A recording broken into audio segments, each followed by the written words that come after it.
संध्याकाळसाठी best spot आहे हा पूर्ण बीच दिसतो इकडनं समुद्राच्या लाटा फेसाळणाऱ्या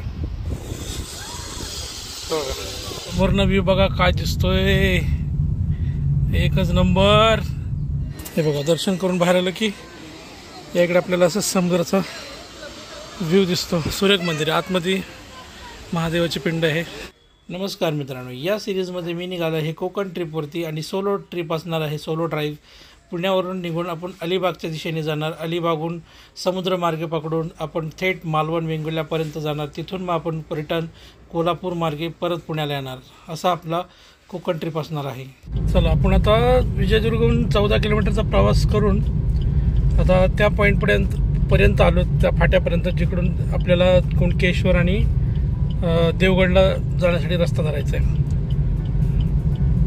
राईटला देवगड आहे 17 किलोमीटर, जामसंडे 12, कुणकेश्वर 25 किलोमीटर। इकडनं आपण राईट घेऊया।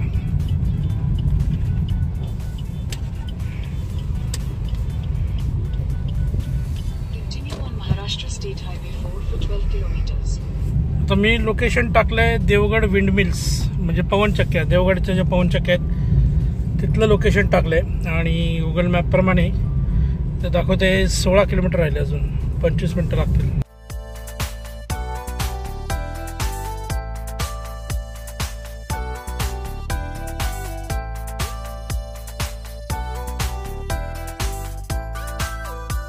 हा बघा किती सुंदर नजारा दिसतोय, दृश्य दिसतोय। समोर सगळे नारळाचे झाड आहेत आणि आपण या पुलावरच चाललोय।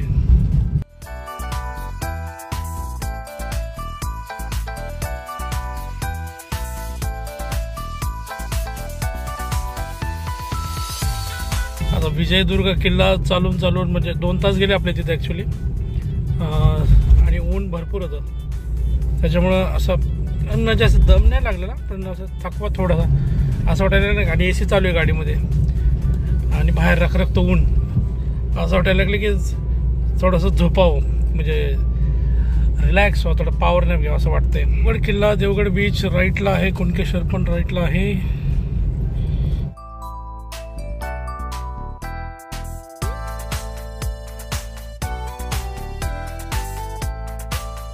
आपल्याला लेफ्ट मारायचं आहे।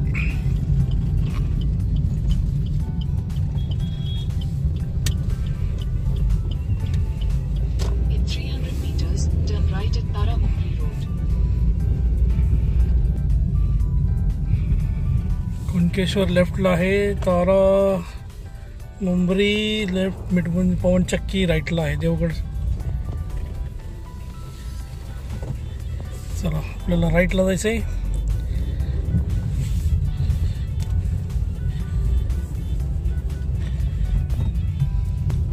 समोरच दिसत आहेत पवनचक्क्या, या बिल्डिंगच्या पलीकडेच आहेत।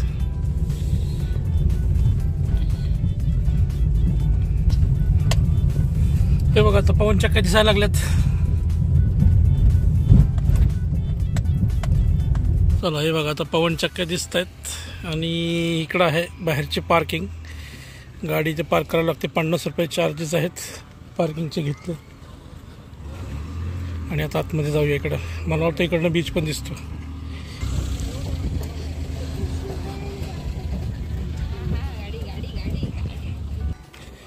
वा आता बघा इकडनं समुद्र दिसायला लागलाय, या इकडे आहे बीच।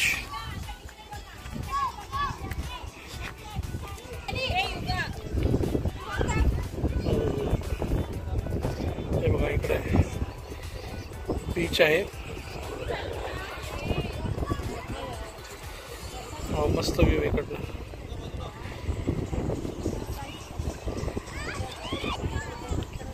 खाली बीचवर जायचं असेल तर इकडनं पायऱ्यांनी खाली जायचा रस्ता आहे तिकडे बीचवर जायला। पाणी बघणं किती क्लिअर दिसते मित्रांनो, मस्त निळशार पाणी दिसतंय, एकच नंबर।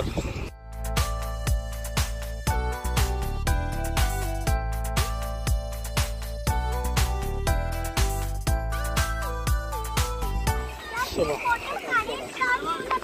आता या साईडला काय तर ओके, याकडे काहीतरी गार्डन दिसते, विंडमिल गार्डन. लहान मुलांना खेळायला, फॅमिलीसाठी चांगलं इकडं, फॅमिलीला घेऊन येऊ शकतात. चला ओके, ऑलराईट. तर असं आहे इकडे, लॉनमध्ये प्रवेश करू नये.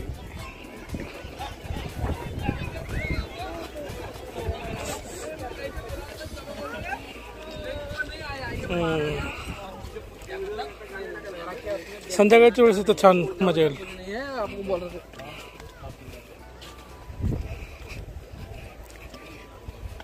संध्याकाळच्यासाठी मस्त स्पॉट आहे. संध्याकाळी मस्त येतं, गार्डनमध्ये यायचं, समुद्राचा व्ह्यू, आणि इकडं असं सनसेट नंतर होणार संध्याकाळी. त्याच्यामुळं संध्याकाळच्यासाठी बेस्ट स्पॉट आहे हा. हो, आणि त्या तिथं बघा हार्ट शेप स्ट्रक्चर उभा केले एक्झॅक्टली सनसेटच्या तिथे सनसेट होतो तिथे मागे, म्हणजे बॅकग्राऊंडला तुमचा सनसेट येईल, तिथं फोटो काढायला गेला तर एकच नंबर. जबरदस्त आहे ना इकडचा व्ह्यू. मस्त हवा सुटली, थंडगार हवा लागते जरा. इकडं आहे पवनचक्क्या. देवगड विंड मिल्स इतर बंद दिसते, बाकीच्या सगळं चालू आहेत त्या साईडला, पण तिकडं या सगळ्या पठारावरती आहेत पवनचक्क्या. या गार्डनच्या पलीकडच्या साईडला. तर मी आता आहे आतमध्ये, गार्डनच्या आतमध्ये. हे सगळं असं गार्डनसारखं केलं टेकडीवरती, आणि संध्याकाळी तर मस्त व्ह्यू बघायला भेटतो समुद्राचा, एकच नंबर. त्या तिकडे बीच संध्याकाळी भारी वाटत असेल एकदम. जो सनसेट होईल ना, सनसेटच्या वेळेस एकच नंबर वाटतं इकडं. आता आपल्याला सनसेट होईपर्यंत तर थांबता येणार नाही इकडं, कारण आपल्याला जायचं पुढे कुणकेश्वरच्या दिशेने. कुणकेश्वरच्या दिशेने जायचं आहे. त्याला आता खालनं असंच जाऊन येऊ.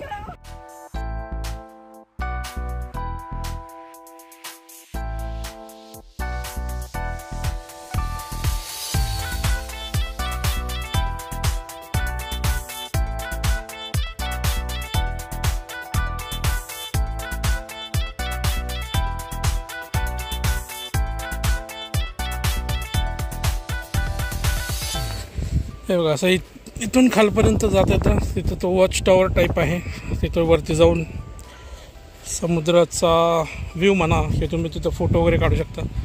आणि असे स्ट्रक्चर्स ठेवलेले आहेत, पुतळे ठेवलेले आहेत बऱ्याच ठिकाणी. नांगर घेऊन चाललेला शेतकरी म्हणा, वरती मच्छीवाली बाई होती. आणि हे बघा, हे ते वॉच टॉवर.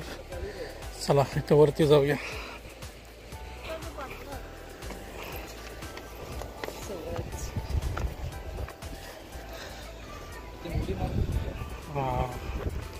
हे बघा, या साईडने वेगळाच व्ह्यू दिसतोय, एकच नंबर व्ह्यू. हा पूर्ण बीच दिसतोय इकडनं, समुद्राच्या लाटा फेसाळणाऱ्या. इकडे असं सनसेट, ऊन चमकते पूर्ण पाण्यावरती तिकडे. इकडे खाली दगडं, सगळे रॉक्स आहेत, एकच नंबर. चला आता इथून निघूया. बराच वेळचा टाईमपास केला आहे, मला वाटतं 15-20 मिनटं, अर्धा तास थांबला आपण इथे. इथून आता निघूया पुढे कुणकेश्वराच्या दिशेने. आणि इथं गेटच्या बाहेर आता जाऊन काहीतरी थंड पिऊया. आता हे ब्लॉगिंग करण्यामुळे काय होतं, ट्रॅव्हल करण्यामुळे दुपारी जेवणच होत नाही. सकाळी नाश्ता भरपेट त्यामुळेच करतो आहे, जिथं भेटेल तिथं नाश्ता झाला की म्हणजे दिवसभर काय टेन्शन नाही. आणि विजयदुर्ग किल्ला फिरायला आपल्याला 2 तास लागले, त्यामुळं दुपारचं जेवण काय होतच नाही. तर त्याच्यामुळं फक्त संध्याकाळी जेवण भेटते प्रॉपरली. दुपारी जसं ॲडजस्ट होईल तसं, आणि कधी वरच्यावर खातो आहे, थंड पिणं वगैरे बाकीच्या गोष्टी. चला लेट्स गो आता. आणि हां, एक गोष्ट राहिलीच, इथं बघा देवगड झिपलाईन पण आहे. हे बघा, इथे आहे देवगड झिपलाईन.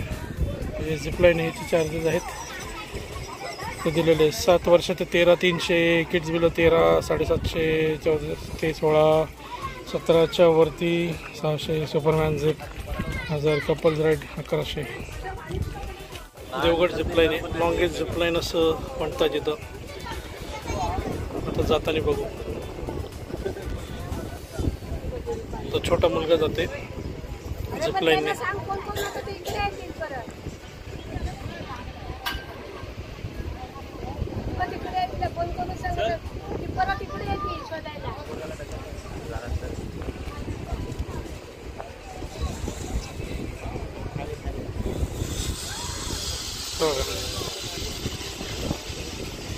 गेला तो.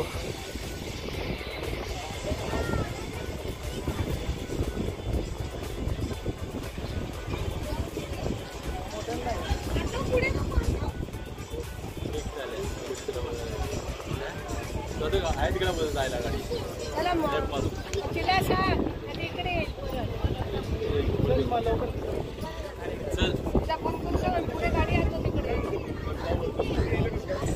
ते बघ एकदम तिकडे तो पांढरा दिसते का तिकडे एंड आहे त्याचं फ्लाईनचा. तिकडे उतरवतात. मला वाटतं तिकडून परत गाडीने आणत असतील.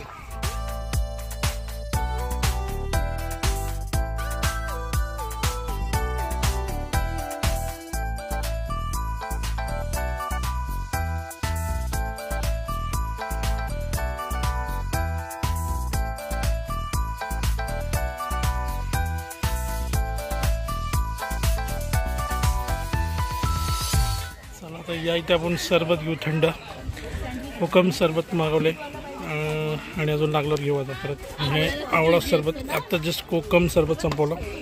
आवळा पिऊ.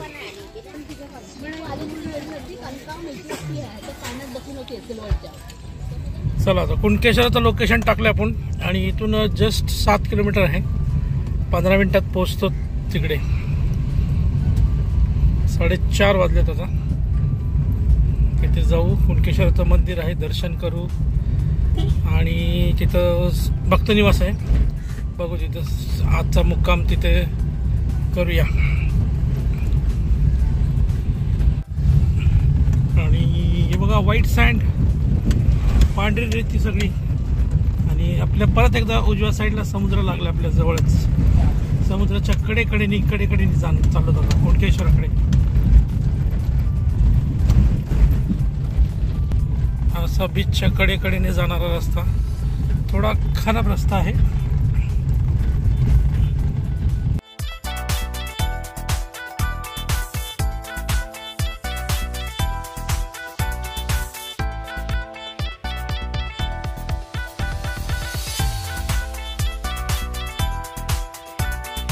वाव, समोरनं व्ह्यू बघा काय दिसतोय. एकच नंबर. वा, समुद्र, लाटा आणि हे समोर आहे कुणकेश्वराचं मंदिर.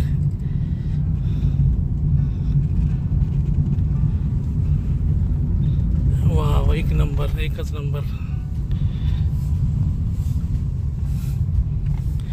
अरे बापरे, खडा चढ एकदम. हा, बेकार चढ आहे. Your destination is on the left. Okay, हे भक्तनिवास आहेत. तर मित्रांनो, हे आहे श्री क्षेत्र कुणकेश्वर मंदिर. इथे आतमध्ये जाऊ आपण, दर्शन घेऊ. या इकडे आहे चप्पल स्टँड. कुणकेश्वर हे मंदिर सिंधुदुर्ग जिल्ह्यातील देवगड तालुक्याच्या कुणकेश्वर गावात वसले आहे.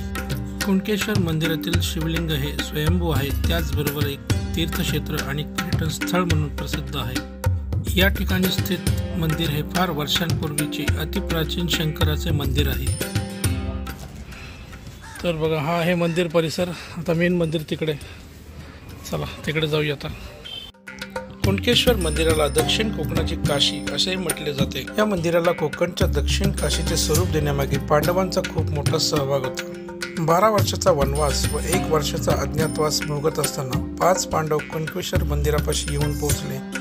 त्यांना हे मंदिर व मंदिराच्या आजूबाजूचा निसर्गरम्य परिसर पाहून काशी विश्वेश्वराचे स्मरण झाले. पांडव जेव्हा कुणकेश्वर मंदिराच्या ठिकाणी आले तेव्हा त्यांनी शंकर महादेवाला प्रसन्न करण्यासाठी मंदिरालगतच्या समुद्रात एका रात्रीत 21 शिवलिंगाची प्रतिष्ठापना केली होती. आजही समुद्राला येणाऱ्या ओहोटीच्या वेळी ही 21 शिवलिंगे पाहण्यास मिळतात आणि शिवलिंगे पूर्वी जशी होती तशीच आजही पाहायला मिळतात. या शिवलिंगांमुळेच कुणकेश्वराला दक्षिण कोकण काशी अशी ओळख निर्माण झाली. चला, दर्शन तर झालं आपलं आतमध्ये. हे बघा, दर्शन करून बाहेर आलं की या इकडे आपल्याला असं समुद्राचा व्ह्यू दिसतो. हे बघा, हा असं समुद्राचा व्ह्यू.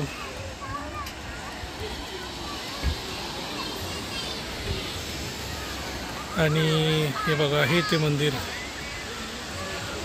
मस्त सुरेख मंदिर आहे. आतमध्ये महादेवाची पिंड आहे, खूप जुनी पिंड आहे. हे मंदिर बाहेरून जेवढे सुंदर आहे तेवढेच आतून देखील सुंदर आहे. कणकेश्वराचे सुंदर मंदिर निसर्गरम्य अशा समुद्रकिनारी बसले आहे. हे मंदिर 1100 वर्ष जुने प्राचीन असल्याचे असे मानले जाते. या मंदिराचे बांधकाम 11व्या शतकात यादव घराण्याकडून केले गेल्याचे बोलले जाते. या मंदिराची उंची 70 ते 80 फूट इतकी आहे. या मंदिराचे बांधकाम हे द्राविडी शैलीमध्ये केल्याचे दिसून येते. इकडे समोरच आहे बघा भक्त निवास. बेसिकली आजचा प्लॅन होता की तिथं स्टे करावं, पण ॲक्च्युली तिथं काम चालू आहे त्याच्यामुळं बंद आहे सगळं. भक्त निवास रिनोव्हेट करतात ते लोक, त्याच्यानंतर चालू होईल. आता सध्या सगळं बंद आहे. आणि या इकडे आहे देवी जोगेश्वरी मंदिर.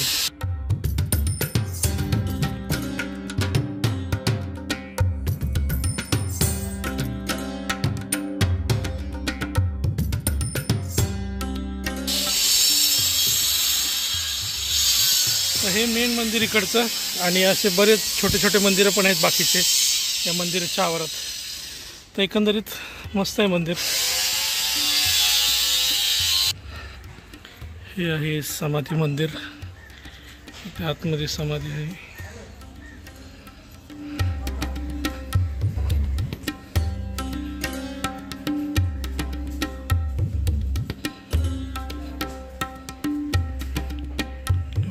समाधी आहे, एक्झॅक्टली माहीत नाही तर कोणाची. आणि हे आहे भैरव मंदिर.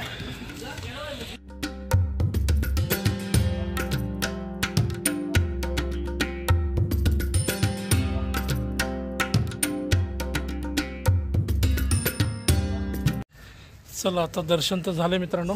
आता इथं राहायची काय आपली सोय होऊ शकत नाही, भक्त निवास बंद आहे. त्यामुळं आता एक प्लॅन करतो आहे, इथून सरळ आता जाऊ आपण मालवणला. मालवणचं मार्केट एरियामध्ये, काल रत्नागिरीमध्ये जसं आपण शोधलं तसं मालवणमध्ये जाऊन बघूया, काही ना काहीतरी सापडेल कदाचित, कुठलं तरी लॉज वगैरे काही. तो लेट्स गो टू मालवण. आपण चाललो मालवणच्या दिशेने. मिडबाव गाव मागेच गेलं आणि तो ट्रकवाला असा पळवतो आहे. वरती माणसं पण आहेत बसलेली मागे, झाडं लागत आहेत, चांगलाच पळवतो आहे. त्यातून मालवण राहिले 33 किलोमीटर, जास्त लांब नाही. आता कुणकेश्वरमध्ये आपली सोय झाली नाही, म्हणजे तिथं भक्तनिवासचं बंद होतं, काम चालू आहे रेनोव्हेशनचं, त्यामुळे ते टोटली बंद केलं आहे. त्याच्यामुळे आपल्याला मालवणला जावं लागते. मालवण कसं सिटी आहे आणि तिथे बरेच काही ऑप्शन भेटू शकतात आपल्याला, जसं लॉज वगैरे, आपण near by market area, bus stand area वगैरे तिकडे. आणि तिथनं आपल्याला उद्या सोपं पण होईल पुढचं मालवण एक्सप्लोअर करायला आणि पुढे तारकर्ली देवबागला जायला. कारण आता इकडे कुणकेश्वर बघितल्यानंतर पुढे ऑन द वे असं मला तरी काय वाटत नाही की आहे चला जाऊन बघायचं स्पेशली असं काही. त्याच्यामुळं म्हणलं की चला आता डायरेक्ट मालवणला जाऊ. मग कारण आता 5-5:30 वाजले होते. गुगल मॅपवर बघितलं की ती 1 तास 1.5 तास लागेल असं सांगत होतं. ठीक आहे म्हटलं, 7च्या आधी आपण तिथं पोचतो आहे, काय हरकत नाही. आणि तिथं काही ना काहीतरी सोय होऊन जाईल, म्हणून आता तिकडे निघालो आहे. आणि हा स्टेट हायवेच आहे, स्टेट हायवे 4 आपण जो चाललो आहे तो, म्हणजे हा कोस्टल हायवेज म्हणू शकता तुम्ही. सकाळपासून आपण याच स्टेट हायवेनेच ट्रॅव्हल करतो आहे. आणि काल रात्री आपण होतो रत्नागिरी जिल्ह्यामध्ये आणि आज सिंधुदुर्ग जिल्ह्यामध्ये प्रवेश केला आपण. विजयदुर्गला जे आलो तिथनं आपला सिंधुदुर्ग जिल्हा सुरू झाला.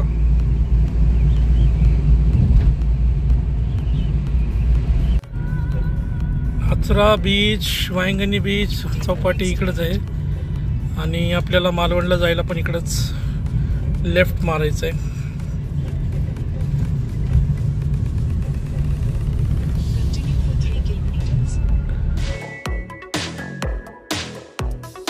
चला आता इथनं राईट घ्यायचं आपल्याला आचरा देवगड रोडला लागण्यासाठी मालवणला जायला.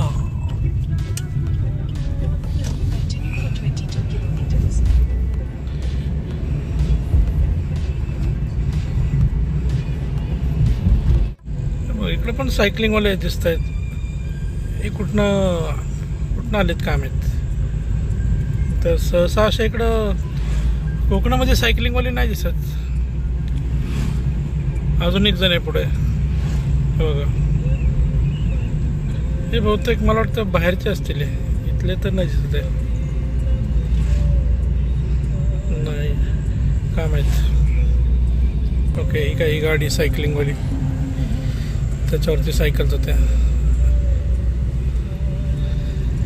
ठाणे पासिंग आहे, तिकडनं आलेत बघा. सायकलिंगची मजा घेतात तिकडे. आणि आपल्या CNGची लाईट मग अशीच लागली. बेसिकली टंग वाजलं, इंडिकेटर चालू झालं, टंग वाजलं की बाबा आता संपत आलंय CNG, थोड्या वेळेत चालेल. तर मला वाटतं मालवणला पोचायच्या आधीच ते संपेल, CNG संपेल. आता मालवणमध्ये एक्झॅक्टली CNG पंप आहे का नाही माहीत नाही. असावा कदाचित, कारण तो तालुका आहे तर असायला पाहिजे. असला तर CNG आपण भरून घेऊ. Let see.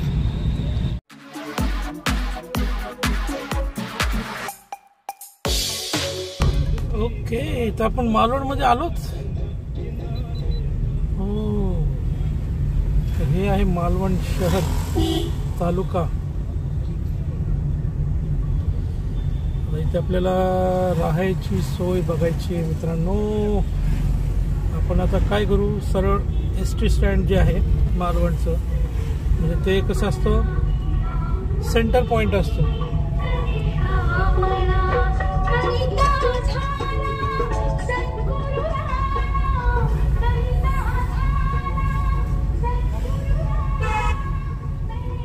इकडे बघू आपण त्या साईडला काय भेटतंय का.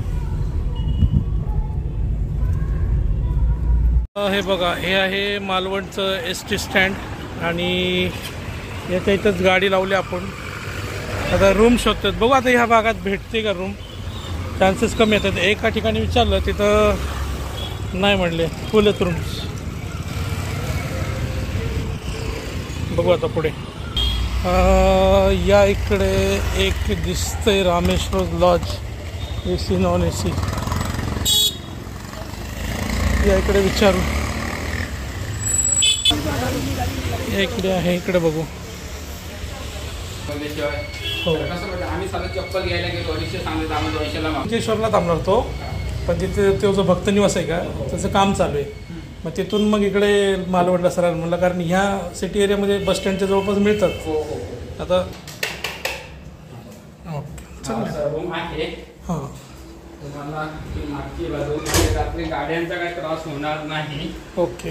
मुलं जाते, रात्रीचा त्रास होतो झोपेल अचानक, तसं काही नाही. गाडी बाजू पुढची आहे तेव्हा तुम्हाला कंगवानी 24 तास. ओके. समोर उभे राहिला त्या पोझिशन मध्ये, त्या उजवा गरम पाण्याचा, अच्छा, डावा आहे तो थंड पाण्याचा. तशी ही बाजू ह्या साईडला केलास की शॉवर चालू आहे. हे बघा.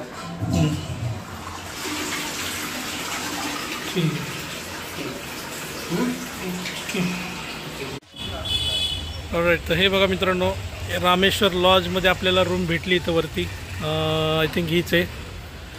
तर आता हे बघा, इथं पार्किंग आहे आणि 700 रुपयेच्या हिशोबाने रूम भेटली. डबल बेडवाली आहे. चला आता गाडी इकडे घेऊन येऊ. बस स्टँडच्या थोडंसं जवळच आहे. बस स्टँडला गाडी लावली आपण, ते घेऊन येऊ. रूमवर निघालो आणि इथं जेवण केलं. काय म्हणतात, hotel tourist family, veg non veg थाळी घेतली आपण. इथं चायनीज पण भेटतं. रूम आपली इकडंच आहे समोर, बस स्टँडच्या मागच्या साईडला.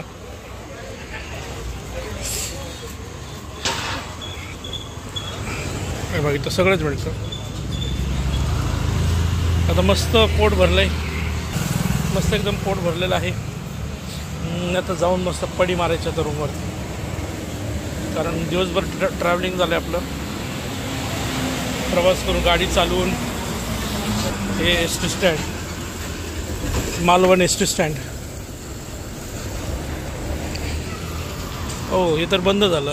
हे अनमोल जेवणाची पण सुविधा आणि इथं रूम्स पण आहेत. इथे मग अशी चौकशी केली होती, इथं रूम शिल्लक नव्हत्या.